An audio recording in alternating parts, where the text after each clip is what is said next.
खुलुमबाय आं सिबिरानी ब्रह्म गोजोन फुंबिलिनि बयनिसिमबो गाहाम हामलायनायखौ जासिहरनाय थाबाय आसा खालामो नोंथांमोना गासिबो मोजाङैनो दङ नोंथांमोननि थाखाय आं गोदान मोनसे भिडिअ लानानै फैबावबाय अन्नानै भिडिअखौ जोबजासिम नायलांदो फरायसालियाव फरायसाफोरनो जानो थाखाय हरनाय 17 कुइन्टल माइरंखौ हा सिंनिफ्राय बोखांनो मोनदों कक्राझारनि देबरगाव हायर सेकेन्डारि स्कुलाव सोरखारनिफ्राय सौफैनाय माइरंखौ हा सिङाव फबनानै दोननाय हालतनिफ्राय बोखांनो मोनदों फरायसाफोरनि नखरनिया फोरमायथिनाय बायदिब्ला लकडाउननि उननिफ्राय खेबनैल' फरायसाफोरनो सानजौफुनि जानाय आदारखौ फरायसालिया जाहोदों गुबुन फारसेथिं फरायसालिनि प्रिन्सिपाल हरीश चन्द्र छेत्री बिथाङा माइरं फबनानै दोननायनि सायाव खेंफोरथि होदों दि फरायसालियाव ओंखाम संग्राफोरा सम मथे सौफैया आरो सानफ्रोमबो फैया जायनि थाखाय फरायसाफोरनो ओंखाम जाहोनो हाया फरायसाफोरनो ओंखाम जाहोनो हायैनि थाखायनो सोरखारनिफ्राय सौफैनाय माइरंफोरा गाज्रि जाजोबदों आरो गाज्रि जानाय माइरंखौ फरायसाफोरनो जाहोनो हाया बेनि थाखायनो फबनानै दोननाय जादों होननानै फोरमायथियो बिथाङा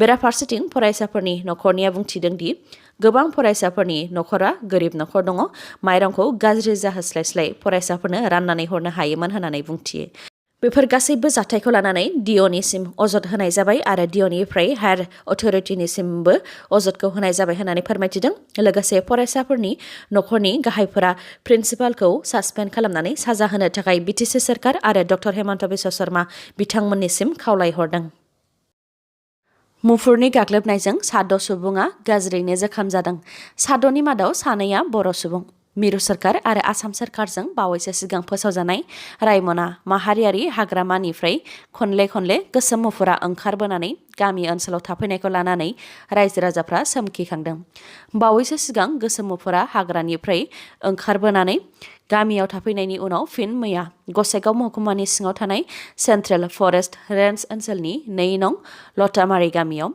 गोसोम मुफुरा अरनानै साद' सुबुंखौ गाज्रियैनो जोखोम खालामदों जाथायनि सायाव फोरमायथिनाय बायदिब्ला मैया 11 रिंगासो समाव माखासे सुबुंफोरा माइ बजा रोगागासिनो दंमोन आरो माखासेया आबाद फोथाराव माइ हागासिनो दंमोन बे समाव गामिनि गथ'साफोरा दाउ गावनो थाखाय बारियाव हाबदोंमोन दाउ गावखांनानै हायाव गोग्लैनाय दाउखौ नागिरनो थांनायावनो गथ'साफोरा मुफुरखौ नुनानै गिनानै खारदोंमोन बे समाव गथ'साफोरा मुफुरखौ सिनायनो हायाखैमोन माबा जुनार दं होननानै गथ'साफोरनि खोन्थाहैनायावनो सासे गेदेर सुबुङा नागिरफैदोंमोन आरो गोसोम मुफुरखौ लावथिजों एरहैफ्रांदोंमोन बेयावनो मुफुरा बिथांखौ गाग्लोबदों बेनि उनाव बिथांखौ मदद खालामनो सासे सुबुं फैबावदोंमोन बेयावबो मुफुरा गाज्रियैनो बिथांखौ गाग्लोबदों उनाव दावराव दावसि जानायाव गामिनि गोबां सुबुंफोरा थुबुर जानायलाय मुफुरा खारलांदों बेयावबो मुफुरा माखासे सुबुंफोरखौ गाग्लोबदों बे गाग्लोबनायजोंनो गासै साद'आ गाज्रियै जोखोम जादों मुंफोरा फारियै बिश्वजित मुसाहारि बिथांनि मेगनखौ थाइसे मुफुरा अरफ्रोदों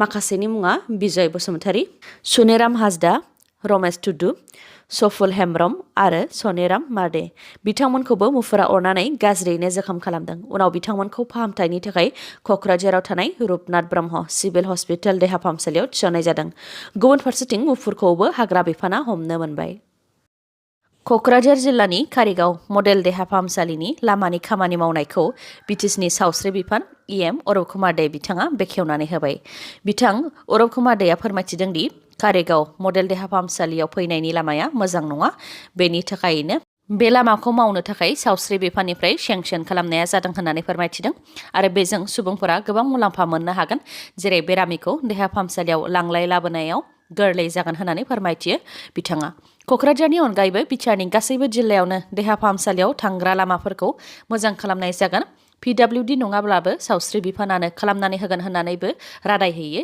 इएम अरप कुमार दे बिथाङा बेनि अनगायैबो हादरारि बोरला गेलेगिरि गहेला बर'नोबो साख्रि होनाय जागोन होननानै बुंथियो बिथाङा फोरमायथिबावदों दि गहेला बर'आ गोलाव समनिफ्रायनो बेरामाव गोग्लैनानै दङ बिथाङा दा दिल्लीनि बड'लेण्ड गेस्ट हाउसाव थानानै एम्सनिफ्राय फाहामथाय लागासिनो दङ बिथाङा जेब्ला फाहामथाय जोबनानै न' फारसे फैफिनगोन अब्लानो बिटिसि सोरखारनिफ्राय सावस्रि बिफाना अफिसियेलि साख्रिनि थाखाय जि खालामनांगौ बेखौ खालामनानै गहेला बर'नो साख्रिखौ होगोन होननानै फोरमायथियो मानोना बिथाङा बोरला गावनानै बिटिआरनि थाखाय गोग्गानायखौ लाबोदोंमोन होननानैबो फोरमायथिबावो बिथाङा इन्डियान एयारफोर्सनि ग्रुप केप्टेन अभिनन्दन वर्तमान बिथांनो भारतनि third highest war time gallantry award Vir Chakra बान्थाखौ होनाय जाबाय मख'नो गोनांदि वीर चक्र एवार्डआ परमवीर चक्र आरो महावीर चक्र एवार्डनि उनाव थामथि हाइस्ट वारटाइम गेलेन्ट्रि एवार्ड। इन्डियानि प्रेसिडेन्ट रामनाथ कविन्द बिथाङा निउ दिल्लीनि राष्ट्रपति भवनाव अभिनन्दन वर्तमान बिथांनो वीर चक्र बान्थाखौ गथायबाय। हादरनि थाखाय साहसि आरो बाउसोमनायखौ मान होनो थाखायनो बे बान्थाखौ भारत सोरखारनिफ्राय होनाय जायो। मख'नो गोनांदि थांनाय 2019 मायथाइनि 14 फेब्रुआरियाव पाकिस्ताननि उदखारिफोरा पुलवामायाव गाग्लोबदोंमोन, जायजों 40 CRPFनि मुंख्लं जानो गोनां जादोंमोन। 40 जवाननि मादाव सासे बर' CRPFआबो मुंख्लं जानो गोनां जादोंमोन। पुलवामायाव जानाय बे गाग्लोबनायनि खिथेर लानो थाखाय 2019 मायथाइनि 26 फेब्रुआरियाव इन्डियान एयारफर्सआ पाकिस्ताननि बालाकटआव बम बेरहोदोंमोन।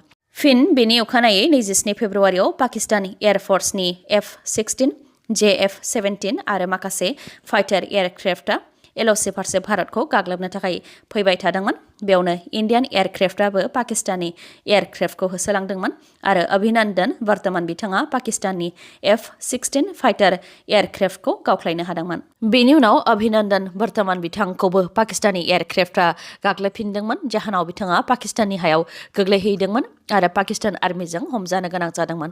उनाव भारत सोरखारनि नारसिननायाव बिथांखौ भारत हादरसिम उदाङै हगार हरफिननो गोनां जादोंमोन। बिटिआरआव आयेन बेरेखायै थानाय सुबुंफोरखौ BPF सोरखारा होखाराखैमोन, दाबो UPPL सोरखाराबो होखाराखै। मानोना बिथांमोनहा भटनि थाखायनो होखारा। बेखौ बुंथिदों गर्जन मुसाहारि बिथाङा। बिटिआरआव गोबां आयेन बेरेखायै थानायफोर दङ, बिथांमोनखौ होखारालासे बावैसो सिगां रुनिकाटा हाग्रा ओनसोलाव थानाय बर'फोरखौ होखारनायनि सायाव बिथाङा बुंथिदों दि फरेस्ट डुवेलार्स एक्ट दङ, जायनि गेजेरजों ट्राइबेल सुबुंफोर जेरै बर', आदिबासि बिथांमोनखौ आयेननि गेजेरजों हाग्रायावनो थानानै हाग्राखौ रैखा खालामनो थाखाय मोनथायसो होनो नांगौ, नङाब्ला गुबुन मोनसे थांनानै थानायनि राहा खालामनानै होनायनि उनावसो होखारनायखौ मावनो नांगौ। नाथाय बिथांमोननो थांनानै थानायनि जेबो राहा खालामनानै होआलासे होखारनाया गोरोन्थि जादों होननानै बुंथियो बिथाङा। लोगोसे हाग्रायाव थानानै हाग्रा दानस्रांजोबनायाबो गनायजाथाव नङा होननानैबो बुंथियो बिथाङा। लोगोसे बिथाङा फोरमायथिबावदों दि डक्टर हेमन्त बिश्व शर्माया ट्राइबेलफोरनि हेंथा आरो बिथाङा ट्राइबेलफोरखौ फोजोबस्रांनायजों लोगोसे ट्राइबेलफोरनि हा-हुखौ फोजोबस्रांनोसो थांखि लादों। बेयाव जोंनि फरायसा आफादा गोख्रों राहा लानो हायो। फरायसा आफादा सोरखारा लानाय थांखिनि हेंथायै सुबुंखान्थिजों गोख्रोङै सोमावसारोब्लानो सोरखारा ट्राइबेलनि हेंथा जेबो राहा लानो हानाय नङा। बेनि अनगायैबो बेयाव जोंनि रायजो राजाफ्राबो गेदेर बिबान दङ। रायजो राजाफ्रा सुबुंखान्थिनि गेजेरजों सोरखारनि हेंथा सोमावसारबाय थानो नांगोन होननानै बुंथियो बिथाङा। जायनाखि फरायसा आफादा गोथार आफाद, बेनिखायनो फरायसा आफादा राजखान्थिनिफ्राय उदां जानो नांगौ आरो फरायसा आफादाव सासे दैदेनगिरिनो 5 बोसोरनि बांसिन बिबान होनो नाङा, नङाब्ला बिथाङा राजखान्थियाव खामानि मावगोन होननानैबो फोरमायथियो बिथाङा। ट्राइबेलनि हा-हुनि रैखाथिनि सायाव खोथा बुंनायनि अनगायैबो बिथाङा बुंथिबावो दि बिटिआरआव बिसायख'थिनि समाव मोनसे गाज्रि हुदा जाबाय खौथि खौथि रां बाहायनानै भट बायनाय। थांनाय बिसायख'थियाव UPPL दोलोआ तामुलपुर आरो गसाइगाव बियाबाव 50 कौटि राङै खरसा खालामदों। रायजो राजाफोरनो न'खर न'खर थांनानै रां राननानै भट लादों होननानै मिथिनो मोन्दों होननानै बुंथियो बिथाङा। बिटिसिआव बिसायख'थिनि समाव खौटि खौटि रां खरसा खालामनाय बे हुदाखौ गारनांगौ होननानै बुंथियो बिथाङा। नङाब्ला उननि समाव सोरबा हारिनि थाखाय मोजां खामानि मावग्राया बिसायख'थि गेलेफैयोब्ला बिथाङा माबोरै देरहासारनो हागोन, मानोना बिथांनाव खौटि खौटि रां थानाय नङा होननानैबो बुंथियो बिथाङा। बेनि अनगायैबो गर्जन मुसाहारि बिथाङा बुंथिबावदों दि मोनसे सोरखारा 5 बोसोरनि बांसिन थानायनि सिमां नुनो नाङा। BPF सोरखारा 17 बोसोर सोरखार सालायनायनि उनावबो सोरखार दाफिनगोन बायदि बायदि एमब्रा बुंनाय थानाया गोरोन्थि। मानोना प्रमद बर' बिथाङाबो सोमावसारनानै फैदों, बिथांखौबो सोरखार सालायनो खाबु होनांगौ होननानै बुंथियो बिथाङा। दा BPF दोलोआ बुजिनानै बेरेखा दोलो महरै थाबाय। थांनाय BTC रांबावजा जथुम्मायावबो बेरेखा दोलो महरै बाहागो लादों। बिथांमोनहा UPPL दोलोनाव गोबां सोंथि खालामदों, नाथाय प्रमद बर' बिथाङा फिननाय होआलासे CBI नायबिजिरनाय जानांगौ बायदि बायदि गावनि गोसो बायदियैसो बुंलांदों। बेयाव मोन्नैबो हान्जानि गोरोन्थि दं होननानै बुंथियो बिथां गर्जन मुसाहारिया। बिटिआरनि सोरखारि नङै गुदि, गेजेर आरो गोजौ फरायसालिनि फोरोंगिरिफ्रा फिन BTC सोरखारनि हेंथायै उदालगुरि DC अफिसनि मोखाङाव सोमावसारनाय हाबाफारि लादों।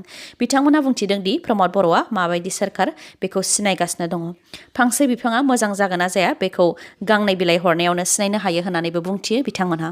लोगोसे बिथांमोनहा बुंथिबावो दि बिसायख'थिनि सिगां सिगां प्रमद बर' बिथाङा खोथा होदोंमोन सोरखार दानायनि 6 दाननि गेजेरावनो 6.3 दफायाव थानाय बायदियै बिटिआरनि सोरखारि नङै फरायसालिफोरखौ सोरखारि खालामनाय जागोन होननानै आरो फोरोंगिरिफोरनोबो थिसनलाय होनाय जागोन होननानै। जायनि थाखाय फोरोंगिरि आरो रायजो राजाफ्रा प्रमद बर' बिथांखौ मदद खालामनानै देरहासार होदोंमोन। नाथाय प्रमद बर' बिथाङा गाव होनाय रादायखौ दिनैसिमबो मावफुङाखै होननानै बुंथियो बिथांमोनहा। बिटिसिआव मोनथाम रांबावजा जथुमा जालांबाय, नाथाय फोरोंगिरिफोरनि जि जेंना बेखौ लानानै दासिमबो फुदाब खालामाखै होननानै बुंथिबावो बिथांमोनहा। दिपेन बर' बिथाङाबो बिटिआरनि सिङाव थानाय फोरोंगिरिफोरनि जेंना सुस्रांनायनि रादाय होदोंमोन। दा बिथाङा आसाम सोरखार नङाब्ला बिटिसि सोरखारखौ फोरोंगिरिनि जेंनाखौ सुस्रांनानै होनो थाखाय खावलायनांगौ, नङाब्ला सोमावसारनायाव फोरोंगिरिफोरजों बाहागो लानांगौ होननानैबो बुंथिबावो बिथांमोनहा। फैगौ 2022 मायथाइनि एप्रिल दानाव जेब्ला गोदान इडुकेसन पलिसि फैगोन अब्ला फरायसालिफोरा सोरखारि जाखानाय नंला। बेनि थाखायनो नभेम्बर दानावनो नटिस फोसावनानै डिसेम्बर दानाव सोरखारि खालामनानै होनांगौ होननानैबो दाबि खालामबावो बिथांमोनहा। बिटिआर गोरोबथानि 6.3 दफायाव थानाय बायदि गुदि, गेजेर आरो गोजौ फरायसालिफोरखौ सोरखारि खालामनानै होआब्ला फैगौ 25 डिसेम्बराव बिटिसि सेक्रेटारियेटनि लांगोनायाव सोमावसारनाय हाबाफारि लाबावगोन। बेजोंबो जायाब्ला लामा आरो रेल लामा जथेनानै सोमावसारगोन आरो सोमावसारनायखौ गोख्रोंनिफ्राय गोख्रोंसिन खालामगोन होननानैबो बुंथिबावो बिथांमोनहा। फोरमायथिदों दि बिटिआरनि सिङाव सोरखारि नङै गुदि, गेजेर आरो गोजौ फरायसालिफोराव गासै सा 4,926 फोरोंगिरिफोर दङ। दिनैनि भिडिअ'आ एसेनोसै। नोंथांमोना जुदि भिडिअ'खौ मोजां मोनदोंबा लाइक, कमेन्ट आरो शेयार खालामनो दाबाव। गोजोन्थों।